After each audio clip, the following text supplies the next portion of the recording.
Black Wall Street. By now, you've probably already heard of it and have an idea of what Black Wall Street was in America at the turn of the 19th century. HBO even made a fictional superhero series about it.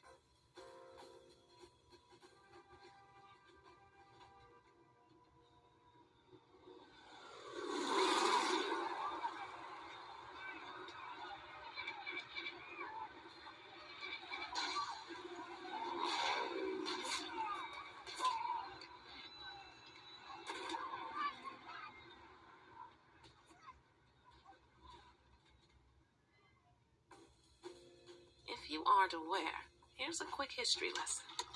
After slaves were freed in 1863, Black Americans quickly proved to be faster learners than their slave masters thought they would be, even after intentionally being deprived of formally educating themselves for the previous 200 years. By 1920, one place in particular was widely known as the Mecca for Black excellence. Think Atlanta, Georgia today. That place was Tulsa, Oklahoma. There were Black millionaires across the country like Mary Ellen Pleasant and Madam C.J. Walker. But Tulsa essentially became the birthplace of African American entrepreneurship.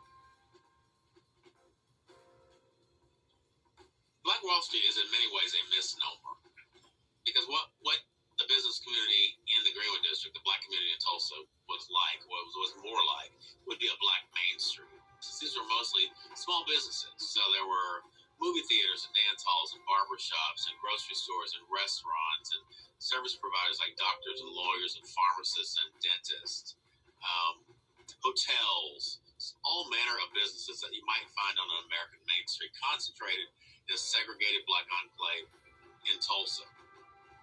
Black Wall Street, the Greenwood District, was also a community of necessity. There wouldn't have been a need for a separate Black economic island in Tulsa had it not been for Jim Crow segregation.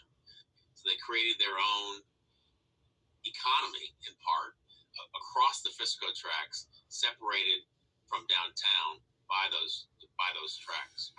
Eventually, things quickly changed. By this time, the KKK was also quickly gaining prominence, particularly in the South, and of course, were not happy. After 2 days, the Mecca of Black entrepreneurship became the center of destruction. But most, unfortunately, did not see it that way. The community was rebuilt after that to a substantial degree, peaking in the 1940s, early to mid-1940s, with well over 200 documented Black-owned and operated businesses. But then there was a second devastation. This was not a devastation affected through violence, but rather through policy. Black people lost their fortunes and even family members, and were never able to recover. Last summer, Forbes estimated that the Stratford Hotel alone, owned by O.W. Gurley, was worth about $75,000 at the time, which would be $2.5 million today. And that's just one building. Imagine how much money that was lost. This month, there will probably be plenty of media outlets re-educating us about the events that happened in Tulsa. But we gotta take things one step further, because the new Black Wall Street is here, and it's here to stay. Across the country, Black women have become the fastest growing group of entrepreneurs.